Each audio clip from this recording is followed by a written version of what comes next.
Hello, everyone, and welcome to Gravely Amusing. Today, we're going to review Beetlejuice Beetlejuice. If I say it one more time, he will appear. Don't do that. Nice. Someone needs to do a Beetlejuice Joe Henry TikTok thing. It'll go viral. Yeah, like a mashup. Absolutely. I should probably do it, but like I'm lazy. But hi, everybody. Welcome to Gravely Amusing, the only horror history sci-fi podcast that's you're listening to right now. I'm Brian Peters. And I'm Steve Cope. Hi, Steve. So today, Steve is back. He's took his daughter to college. He's being super dad, doing all the family things, and he's back to talk about Beetlejuice because Yep. we grew up in the '80s. We grew up watching the first movie, so we were so excited for the sequel and just so ready to go. So, if this is your first time listening to Gravely Amusing, well, welcome to the graveyard because this is the podcast where one pop culture historian, writer guy, and a horror loving co host give you everything you need to know about a horror sci fi subject in usually under 90 minutes. But this will probably be under an hour today. But today we're going to talk about Beetlejuice, and we're just going to get right into it. And then after that, we're going to talk about ghost films and what we think is the best horror ghost films and what we feel is the best comedy ghost films. So give you a nice mixture for this holiday season, this spooky holiday season. So, Steve, why I have a friend that posted that they finally watched the first Beetlejuice yesterday because the Really? new one's out. Finally watched it. Never watched it before, Oh, jeez. and I won't say his name in case he listens, and he could beat me up. Um, but he's a younger guy, like in his 20s, and he finally watched Beetlejuice, and he said he didn't understand the hype of it, What, and the hype for the second one? the hype of Beetlejuice. Period. Ah, okay. Like why it's so beloved by so many, like what the deal is. He felt it was overrated, and he felt it was just kind of yeah. Um, Tyler, our boy Tyler, actually also feels that the original Beetlejuice is a bit overrated. Um, which I think in some aspects maybe it doesn't hold up today to some things, Yeah, I can see that, but but being I'm a big horror fan, I love that movie. And then yes, just seeing Batman play somebody else was, or what? I know, right?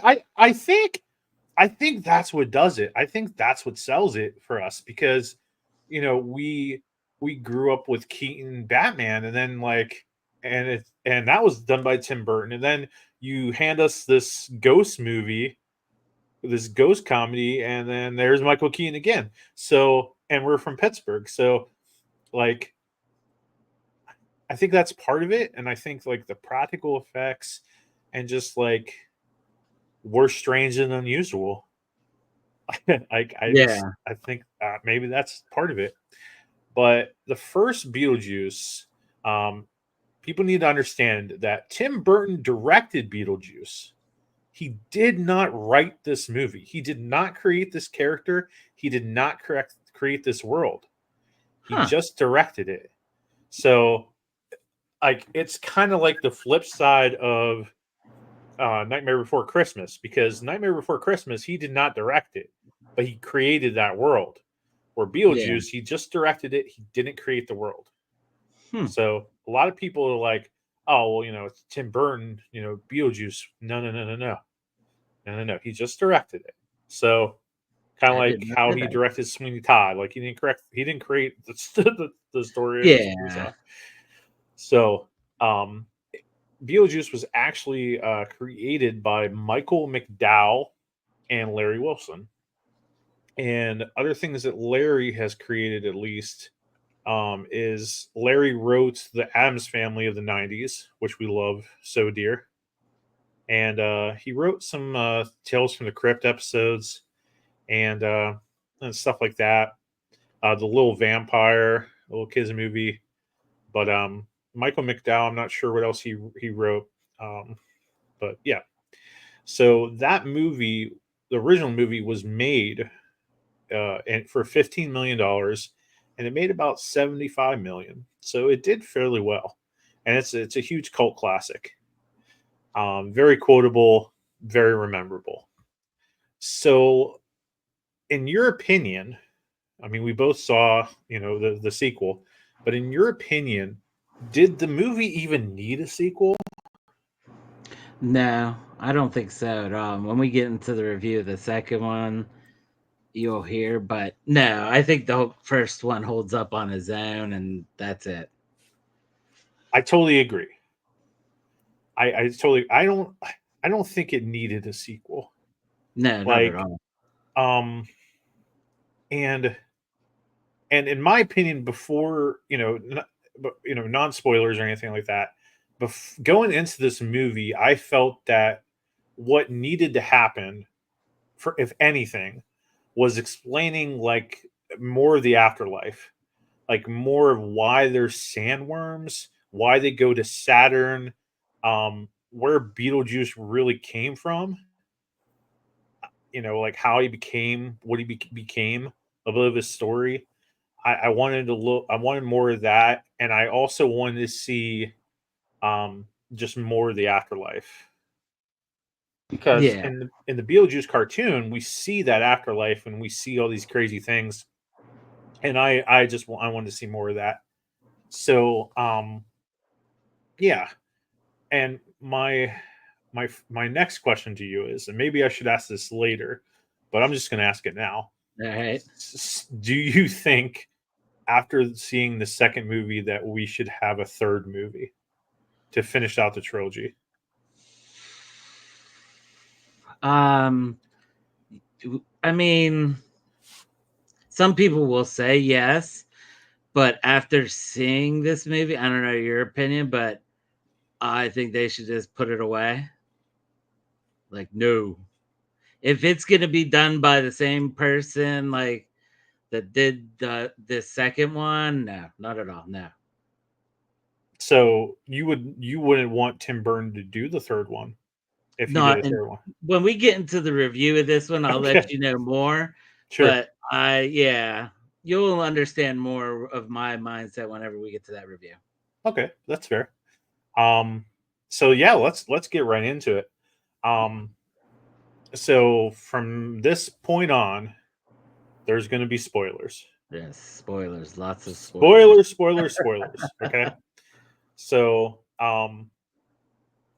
let's go right into the big question. Okay. Steve, did this movie live up to the hype? And No. even do you believe there was hype? And do you I do you believe that it lived up to it? I believe yes, there was a lot of hype. I mean, they got a popcorn bucket, all this stuff for it. And no, I do not think it lived up to the hype. Like Really?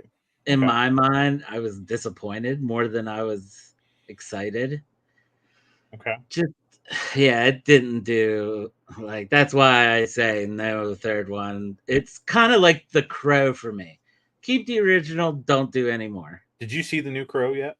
No, but my son wants to see it. We might see it I'm just gonna eventually. watch it on digital because with Jen recovering from her surgery, I can't do it. Like I can't leave her, um, Yeah. unless it's like it's an Originally, emergency. that's what I was gonna do, Yeah. but I made it. My son didn't come see this with me, so I have to go see The Crow with him. So yeah, we we but we yeah, might we might still I talk. We plan to talk the Crow, but we didn't get there yeah, yet. So but yeah, like yeah. The Crow, I think one and done. That's it. Leave it alone. Okay. All right. Um, I think I also feel it didn't live up to the hype. It didn't. I had fun. Don't get me wrong. I had fun. It was a fun movie. Um,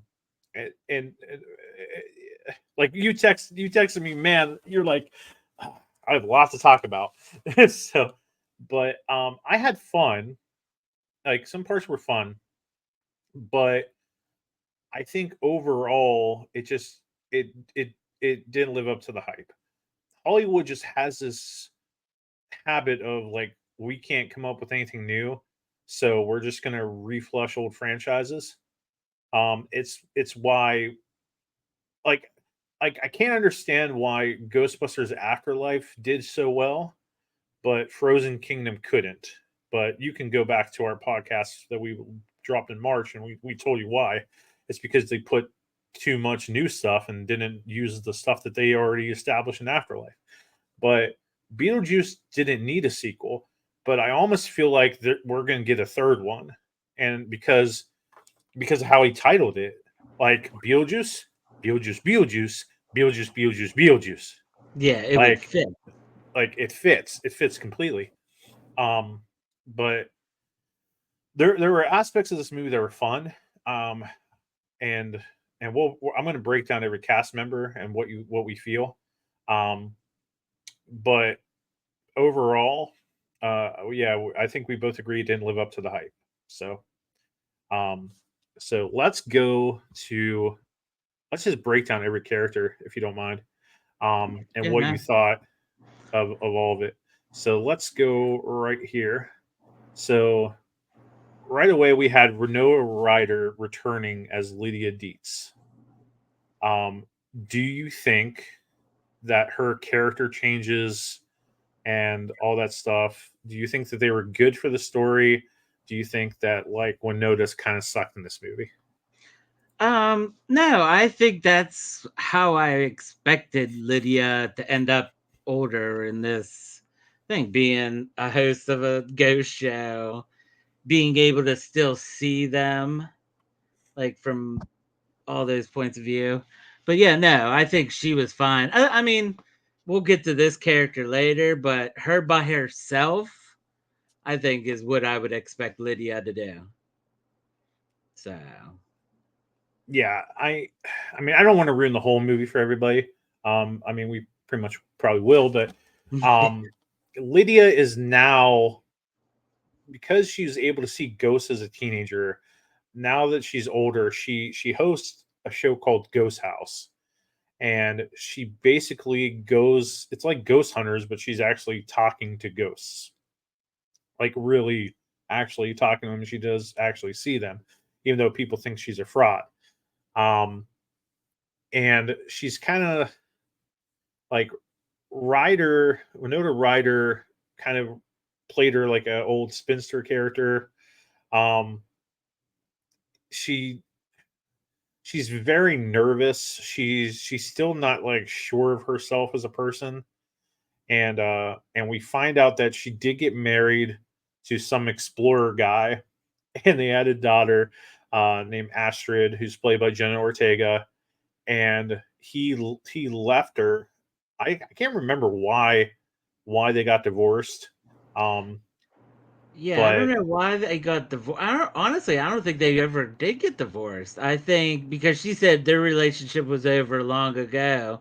I don't think that meant they actually got divorced, but because we find out later in the movie why how he died and everything. But I yeah, think that was what she meant by that. okay. Um, so do you give Winona Ryder in this movie a thumbs up or thumbs down? Yeah, thumbs up. Thumbs up, yeah, thumbs up. Total thumbs up. Um, yeah, total thumbs up. All right, Catherine O'Hara as Delia.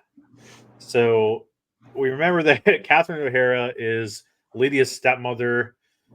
She is, Astrid's step grandmother, and the whole thing that drives this movie is that Charles is, Leah's dad has passed away. He got bit by a shark. There's like this whole animated montage that's so Tim Burton, Which and I liked how they did. I mean, especially since what the reason he didn't come back for the movie, but I liked what they did to it to bring his character back, not necessarily him. yeah, they did it very well, very well, and like, oh, how are we gonna do this character but not show his face? Well, we'll have him die, and then we'll have the shark bite off the top half of his body, and that's how he died. Which was genius. Um, the reason why we don't see why they killed him off, if anybody didn't know, is that the actor who also was in Ferris Bueller's Day Off as the principal, he did some very questionable things, Oh very yeah, disgusting, questionable things. So yeah. we're never going to see that guy again. But this movie incorporated a whole lot of Tim Burton things from different movies. Like, we saw a little bit of Course Bride stuff. We saw, of course, Beetlejuice stuff. We saw, um, you know, we saw a bit of like Nightmare on Elm Street kind of things here. Even like kind of like the Big Fish story, the movie Big Fish with the whole father story and like between Asher and her dad. There's kind of like a little bit of Big Fish in there at times. But back to Catherine O'Hara, I think I think like everything that Catherine O'Hara does is pretty much gold. She's Yeah, oh yeah. she's so hilarious, and and my wife and I, we have you ever seen Schitt's Creek? No, I've seen clips of Oh, it, but my wife said she's almost the way she was in this is almost like exactly what she is like in that. identical. Like her So character in Schitt's Creek, was definitely like a continuation of Delia Deet's character, and, and then and then in this one, it's just incorporated everything that Catherine did in Schitt's Creek and just putting it in it. There's so much there's so much references for Schitt's Creek in this. Um, Catherine Catherine in this was just fantastic, and she's taken her art to the next level. She's richer than ever. She's made her body the canvas, and she's just like getting weirder and weirder.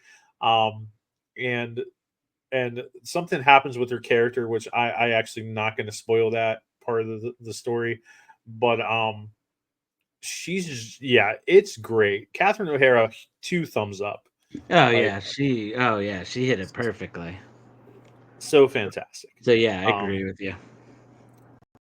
Jenna Ortega is pretty much becoming like the new scream queen of kind of everything, and kind of Tim Burton's go-to girl starting to be with her being Wednesday and now her being Astrid. Um, how'd you feel about this character? I I I I didn't like it. For Yeah. one, it just remind the way her face and everything just reminded me like basically this is Wednesday of the Beetlejuice multiverse or like a multiverse of Tim Burton that Good just point. jumped over and it's Wednesday without her goth. So I mean, I don't think they really needed to add a daughter figure to this. They could have left like Lydia alone, like just being lonely, gothic, the ghost story, and all that. So I mean, they could have probably did without her, in my mind. Um, I feel that she is needed. Because Lydia's whole story, she's strange and unusual, and the like without it being her, without adding a daughter to the story, um, it it's them flipping it because the first movie is all the daughter strange and her parents are weird. Her parents are somewhat normal but a little weird. And then this, like the mom's pretty weird, and she's trying to be normal, and the daughter's trying to be normal. Flipping the script on it. Um, there were good moments between Winona Ryder and Jenna as mother and daughter, and dealing with that. But the whole side story of her with this boyfriend love interest, um, It like just it was very good. oh, go ahead. I said it just reminds me of like Ghostbusters Frozen Kingdom. A human meeting up with Exactly. the Thank ghost you. and using that relationship to to do what he does. So yeah, that's why it gave Yeah. me that vibe. And what happens with his boyfriend is so predictable. Like once you don't see the parents' face, I went over to Jen and was just like, his parents are probably ghosts. Um, you know, and yeah, I mean, it was okay, but like I felt like that kind of went more that story geared more towards teenagers and the younger folk than us old folks. But it was, I mean, it was okay. I love Jenna. And if she's going to drive the third movie, if they do one, and the way this movie ended, like it could be done, but I don't think it will be. Um, I'm fine with that. But if you do one more movie, that's it. You gotta be done. Like no more. It's with the franchise. So, what do you think about this Justin Theroux as Rory? I hate this guy. Like, I don't hate him as a person, but everything he's in, he's like that like pompous, trying to get something over the person by being nice. He's another one I could have dealt without. I I think like him wanting to marry Lydia to pretty much like take the fame and take the money, and like he's this producer, never really loved her. Um, I think it somewhat kind of works if she didn't have a daughter, because like you almost get this, you kind of have this story where like Lydia's strange and unusual, and she doesn't really like need a mate. Like she's very independent, which is what we kind of got in Beetlejuice one. And then like we find out that she falls in love and then she has a daughter and stuff. And then that, he died because he got, eaten by piranhas in the Amazon because he's an explorer or whatever. But um and going back to Jenna Ortega, the story of her wanting to see her father again, and that's kind of what drives her to kind of go into the afterlife and such. Um, that part's fine. Like that makes sense. But this guy was cringe. Like he was just. I felt like I felt like he was overacting. Like he was trying to go so over the top with his just douchebag character that it was yeah, it was yeah. Um but Yeah. I think that he's okay to have in the story. Like it added parts to the story, which I'll get to in a second. But Yeah, I mean, oh, sorry, to go back to the other guy, I yeah. think, like, you know how I said that Jenna didn't really need it? They could have went the route of her having a boyfriend, a real boyfriend, Mhm. and him, like, no, ghosts aren't real, him be that factor.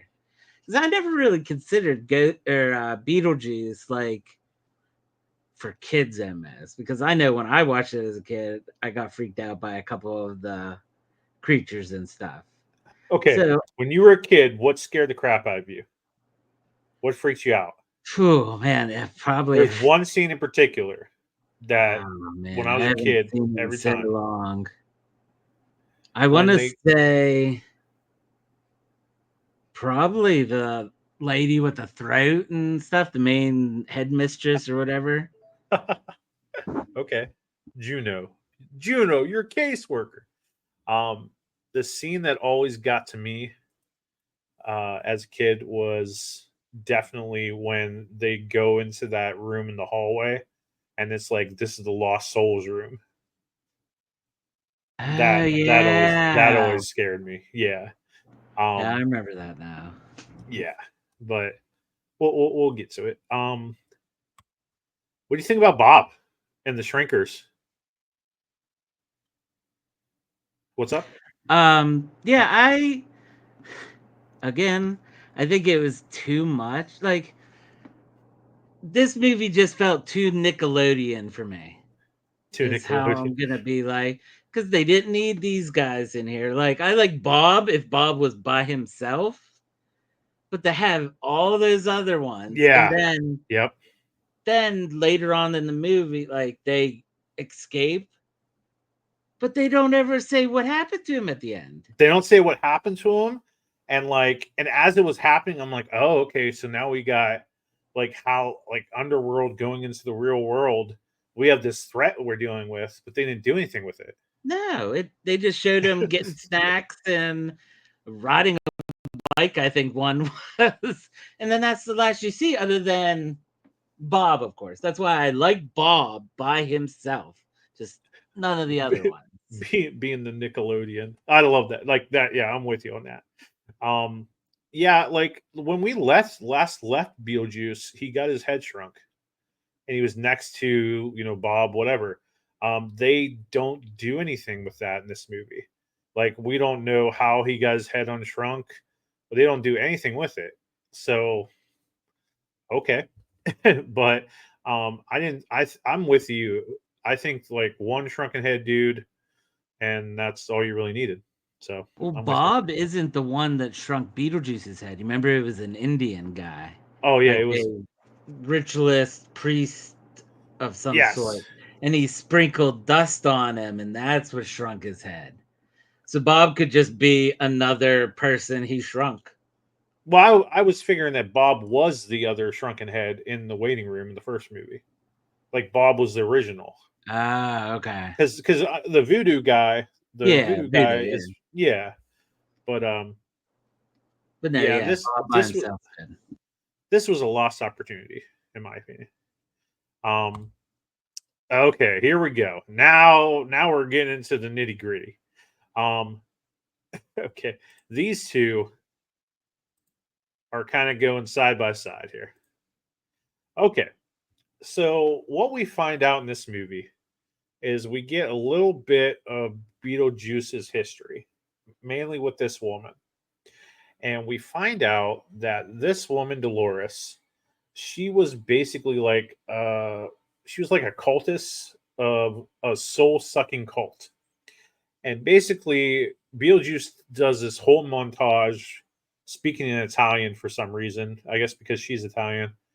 Um and he goes and says that hundreds of years ago, he was a grave robber, and during kind of the Black Plague, and he meets this chick, Dolores, and they like instantly kind of like fall in love, and it's very passionate, and there's a whole joke montage bit, and she wants to suck his soul because it will lead her towards immortality. We don't know. We never find out why Beetlejuice's soul leads her to immortality. Um, we don't find out if she just needed one more soul, even though she sucks in more souls in the movie, like Dan DeVito as a janitor. Um, we don't really get anything with it. And when Beetlejuice finds out that she's trying to suck his soul while he's alive, he cuts her into pieces. Um, with like was he using the chainsaw in the 1800s? Like I don't even know how he cut her into pieces, I think he used an axe. or just an axe. Yeah, I think it I was don't know just why I an said axe. chainsaw. um but like yeah, it's just so she's she's billed as the big threat of the movie, and because of her we get this guy.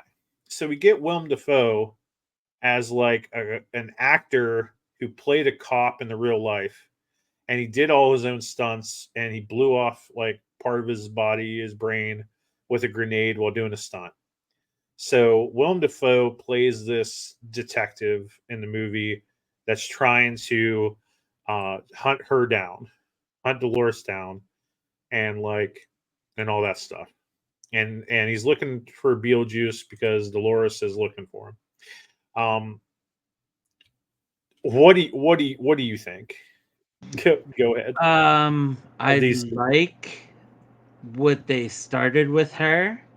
I would have liked it to be more fleshed out more, and she got more story than other scenes and stuff. I wish they would have focused on her more. They could have eliminated. I love Willem Dafoe, but that character could have been eliminated altogether. I mean, he's billed as a dead actor. Did they make his makeup look like a dead actor's makeup? Like it just looks no, fake. But her, yeah, see, like it's green, blues, purples. Like, no, that should yeah, be, yeah, no, he could be. I love him to death, but he's not needed. And I wish they would have used everything they gave him and fleshed out her story better, made her that big bad. yeah, So yeah, I mean I like her that role. Just I wish they would have gave me more of it. yeah. I feel that you could take her and him completely out of the movie, and it still would end with the same results. Like she, so she's hunting Beetlejuice. I get it, but but with Astrid kind of like falling for this kid, this dude, or even Astrid just like you even like you can throw away the boyfriend and you just Oh have it yeah, be you just have it to be Charles dies, Astrid finds the book of the recently deceased, and she wonders, could this help me see my dad again? Like my mom, oh, okay. My mom's gonna go marry this dude, and my whole life's gonna change. I want to be with my dad. I want to see my dad again because this world sucks. So she goes into the afterlife to find her dad and to go kind of be with her dad. And then Lydia calls on Beetlejuice and says, "I need you to save my daughter." And that's kind of what I thought this movie could have been. Um, like throw out Dolores, throw out Willem Dafoe, and the movie was basically Lydia and Beetlejuice in the afterlife searching for Astrid to try to save her from being in there forever. And you could even had like I mean, you can. I know you didn't want to have Gina Davis and Alec Baldwin with the Maitlands and stuff, and like because they're older. Um, but like we could have had this whole movie in the afterlife and seen like how the afterlife is, and like the sandworms and Saturn. We could have explored all that, and then like the catch is at the end. You know, she can't save, or Lydia can't marry this dude because Beetlejuice wants to marry Lydia so he can come back. So he saves Astrid like he did, and then the climax of the movie is Lydia's like, "Oh yeah, I guess I'm gonna marry you, this Rory guy," but Beetlejuice is like, "No, because I tricked you, and you got to marry me.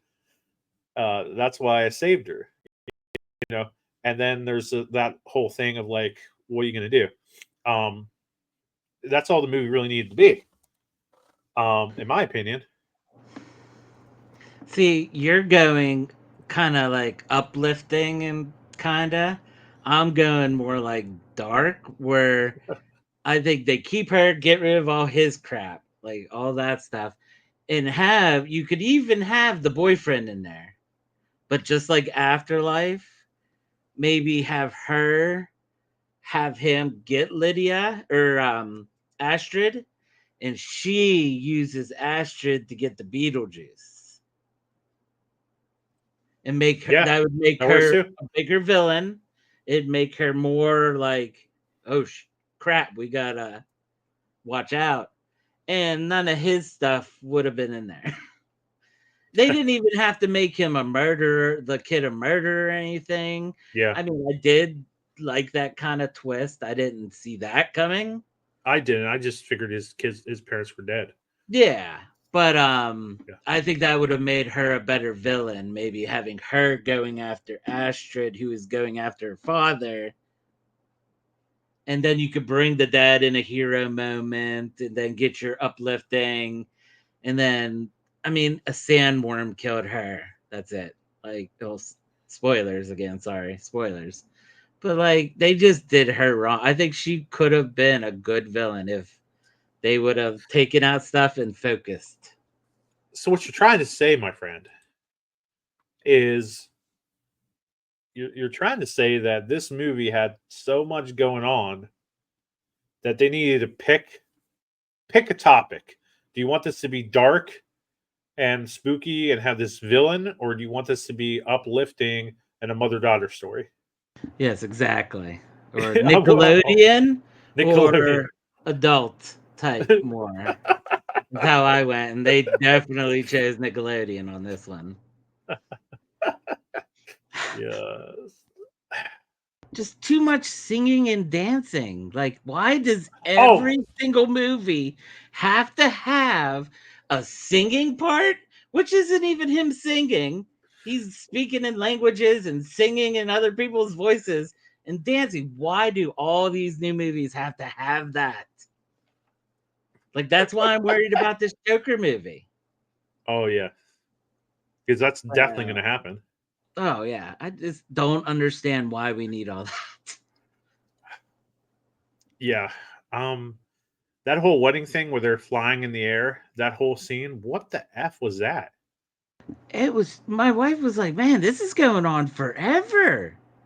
It's like, how, why do you need that big dance number and hit this, all that for that long? Nickelodeon. Like, I just put my hand in my head and I'm like, what is going on? Ah, uh, yeah. Um, yeah. I'm with you. Did Michael Keaton did he at least deliver? nah. I mean, I love his character, but you can tell the age, like the aging, Yeah, yeah, you because betcha. he can't, like, I just remember him in the first movie just going to town, getting loud, doing like Beetlejuice type stuff. And this they just kind of have him as like an old factory worker boss. It showed his age. Way I Yeah, don't, like I said, I don't think this movie needed to be made. They're too old, and by the time they get to Beetlejuice, they're going to be grandpas. They're going to need a wheelchair for him to do things, Michael or Keaton's heavily like CGI. 75. Like this movie was released on his birthday. Yeah, like it just shows his age, and I that's another reason why I don't think they could do a third one. Because how do you do a third one without Beetlejuice? Unless they bring a kid, which oh my god. So Maybe I mean, yeah. maybe you can bring in a concept of like eventually, a soul can deteriorate or something.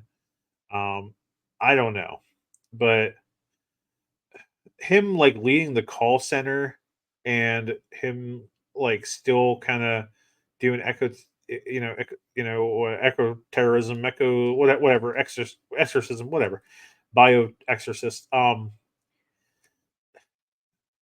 It could have been funny, but yeah, I think he didn't really feel like a scumbag as much as like he did in the first one, No, and Nickelodeon. because the Nickelodeon it. Even in your picture, he just no, it's just not Beetlejuice. Yeah. So, uh, all right. Out of what out of ten, what do you give it? Ah man, I'll give it a 5, but that's pushing it. Like just for it's Beetlejuice to hear that soundtrack, like the Beetlejuice theme, see the old town and everything. Other than that, I mean, I could have rated it a 3. but because of nostalgia, I'll give it a 5. Like, I was very disappointed in it. That's why I texted you. I have a lot to talk about. Um, is there anything more you wanted to mention? Let me look over my notes. Didn't like the style. Didn't need the dancing songs. No, it just, oh, you know what this movie reminded me of? Go. Ghostbusters Answer the Call. The female led one. Oh my gosh, They went dude. from a dark Dude. Ghostbusters to that with, like I mentioned, singing and dancing that movies do not all need to have. Yeah, this just gave me that vibe of that movie. Oh my gosh. Uh yeah. Um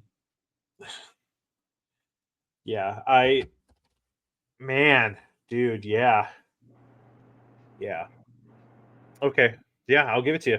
And See what I which mean? that was Nickelodeon fied to Yeah, the it's just they need to stop Nickelodeon things just to meet everybody's needs. It was dark then, leave it dark now.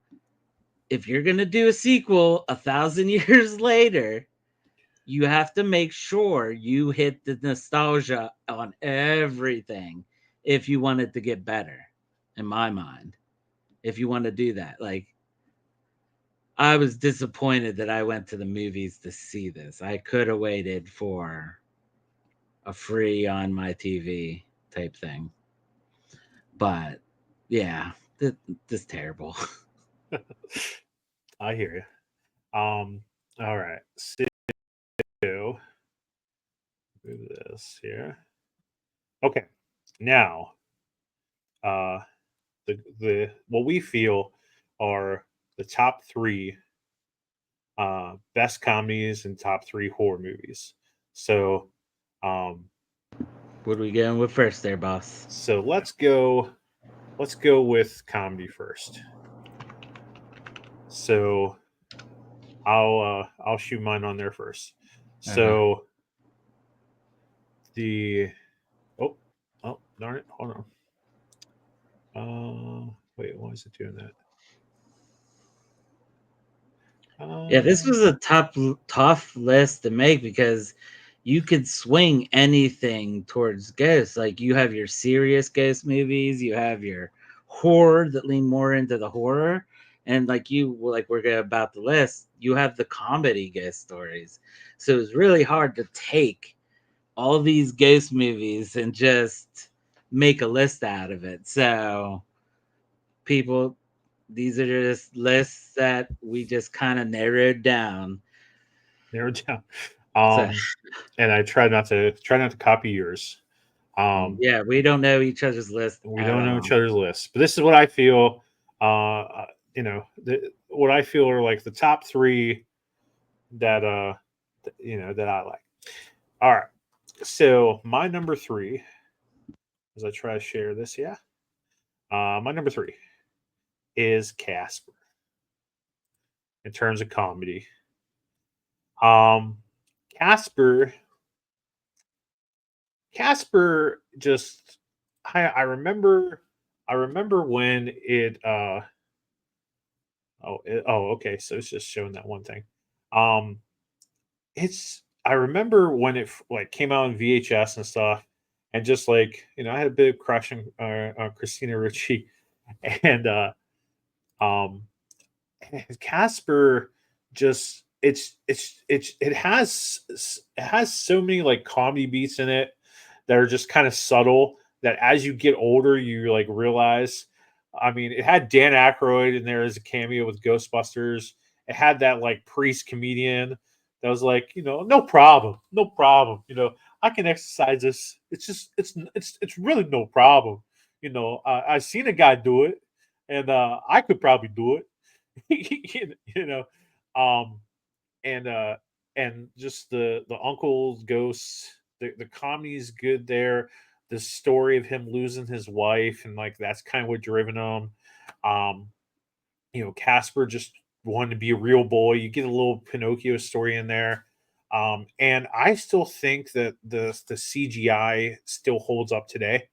and I want to live in that house so bad. I've always wanted to live in that Casper house, especially with the hidden basement and everything. I think Casper still delivers, and I think it's a great movie. So go ahead. All right. Well, my third one, funny enough, is Casper. Really? Yup. It's like you said, it's a perfect comedy movie that has the three uncles that are hilarious. You have it's what it's supposed to be, a Nickelodeon type wholesome movie. You get the romance between the ghost and the girl, which is kind of, yeah, but Yeah, but you yeah. get all that, and then you get, like you said, the Ghostbuster, Dan Aykroyd, the priest. Do we get a Cedric the Entertainer in this one as a priest?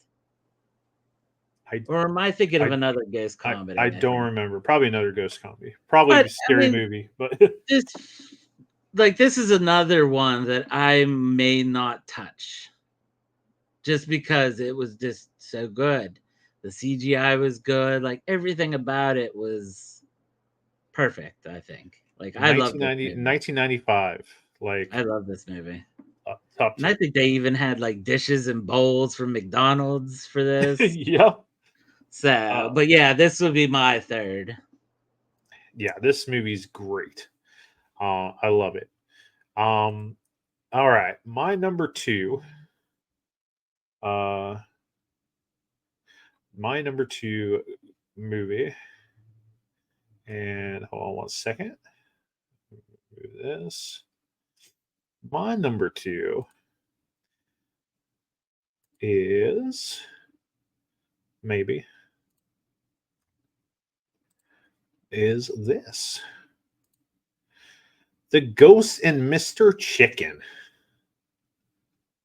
Um, Not many people probably have heard of this movie. You never heard of it? No, not at all. Oh, it is a Don Knotts classic. Uh, so The Ghost and Mr. Chicken. If I can show you here, okay. So the basically the he's a reporter. Um, well he's like a typer or something, but he has a chance of becoming a reporter, and he decides to solve like a murder mystery by spending a night in a haunted house. And it has Don Knotts in it. It is from 1966. It is an absolute classic. This movie is hilarious.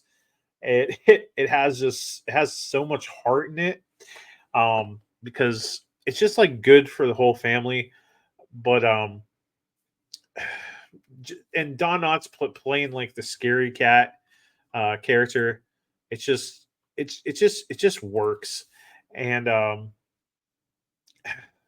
mean, I don't want to give so much away of the movie, but basically, like he just has to stay a night at the haunted house and kind of like solving a murder mystery by staying in the house. And is it haunted? Who knows? Like he thinks he kind of believes in ghosts, so it just kind of works. Um, it's a good hard film, very funny. Highly recommend it. I know it's old, but highly recommend it. So that All right. is Well, for mine. my second, I have what's a Christmas movie, Oh, technically Ghosts. I went with oh, Scrooge. I like this is my favorite Christmas movie. Like this is the that's my perfect favorite Christmas Christmas movie. Carol. You got Bill Well, Murray. we're Like, cousins. oh, he's awesome. And I like thought just about by adding this one. I thought about mentioning this one. I wasn't sure because of Christmas and everything, but it's a ghost movie. And It it's sure as got heck is. Bill It is. Murray, a Ghostbuster, not in the movie, but a Ghostbuster. Like it just hit all the marks. So yeah, I would rate this one probably my second. Um, I love it. Yeah, that's definitely up there for me. So, um, all right, my number one ghost comedy, as I'm sure everybody can probably guess what it is. probably. I mean, there was no question. It's Ghostbusters. It's like it's my favorite movie. It's like the tippy top. Um, it's the best. Like in terms of ghost comedy, um, it's just the tippy top. The humor is good. The story's good. The acting is good. The chemistry's good. It's the best. Ghostbusters is the best, and there's not more not need to be said. Yeah, pull up my screen, see who's number one on mine. Oh, I bet you it might be the same one. Yes, sir, it is. Yes. I mean, it's Ghost in the title, and we go back to our podcast where we talk about the Ghostbusters and everything. It's just a classic, perfection comedy. Yeah. So yeah, we are definitely related with our picks. All right. Uh Top three scary movies. Scary ghost movies. Um okay. Yeah, here we go.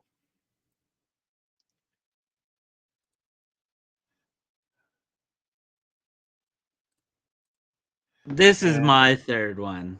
13 Ghosts. oh, well, I was in the middle of switching. Oh, hold Oh, on. sorry. Okay. Hold on. Yeah, go ahead. Just give me your top three scary ones. Just go for Okay, it. so this is number 3. Again, 13 Ghosts. It's a little bit more darker and a little bit more of a bloody horror one, but I mean, it's 13 Ghosts. It's a good, fun, dark movie that has a lot of blood and stuff. So, That yeah. is my honorable mention for sure. Oh, Uh really? for sure. My Yeah. second It's one. very underrated. Oh, yeah, definitely underrated. My second one is, Oh. if it'll come up, I have not seen that movie. really. This Yes. movie is so freaky. It's about this girl that meets this guy that eventually do what guys and girls do. But with this circumstance, something follows her after this event. And just the way they portrayed it and everything, it is so creepy on how that anybody behind you or following you could be this entity. So, and I just remember being, oh man, this is really freaky. So I think they're doing a second one of these, if I'm not mistaken. But yeah, this would be my second best horror one. And I mean, Brian, you already gave the answer for That's my your number first, one. which, That's your oh, this number one. movie scared the crap out of me. Anytime hearing that fuzz TV, oh, and just seeing that old creepy guy in this movie. Now it kind of falls off after the first one, and I mean, I don't know, I don't think we've ever mentioned it or anything, but there is so much from the real lives of these people that were affected by this movie. I believe the little girl died of something. I can't remember what happened to her, but Oh. everybody was affected by this movie. So yeah, and I mean, it scared the crap out of me. So that would be my top one. So what are your top 3? All right. So my top three, of course, are well, hold on here. Yep, there we go. My it's number three is Poltergeist, because they're here. That line, them trying to like the girl getting sucked into the TV and like them having to go to the like the darkness or the other world to try to get her.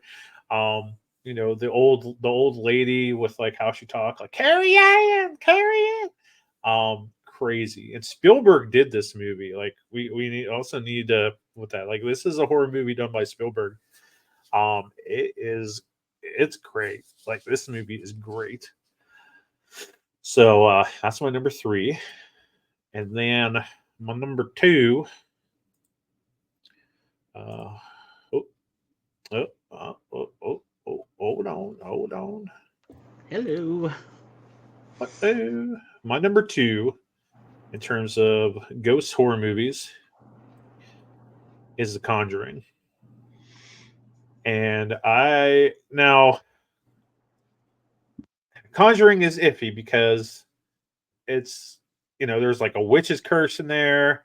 There's demonic stuff, but there's still the Warrens are ghost hunters, kind of deal with the supernatural, and there still is some like ghost things in there, even though the ghost ends up being a demon. So like whatever, but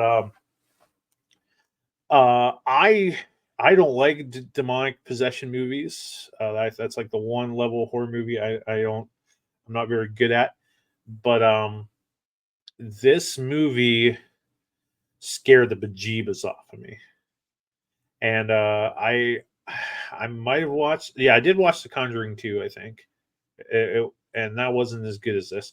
But I don't think I watched The Nun or anything like that.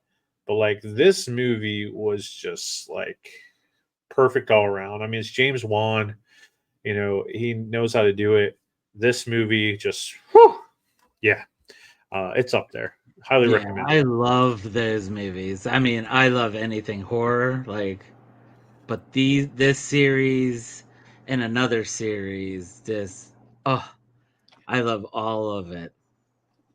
Yes, it's some so good.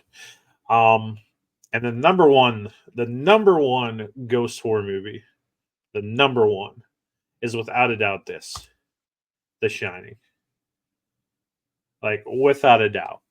Um, this movie still to this day uh, can make me uncomfortable at times, especially the bathroom scene with the woman. Now, as a young boy, you know, seeing a scene with a naked woman coming out of a bathtub, you're like, yeah, hey, what's up? Kind of like Jack Nicholson was. Like he starts making out with her, and he's like, hey, what's up? Let's get it on. But then she just changes to the old lady and just starts laughing at him. Oh, traumatized me through puberty.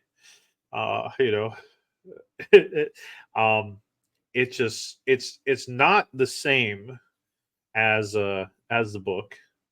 It's not at all.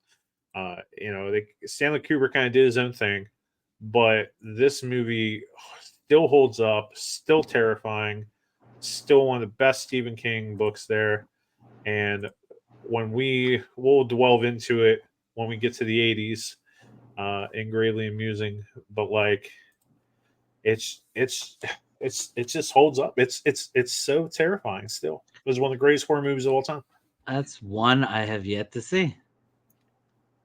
I've watched Doctor Sleep with Ewan McGregor, but I've never seen The Shining.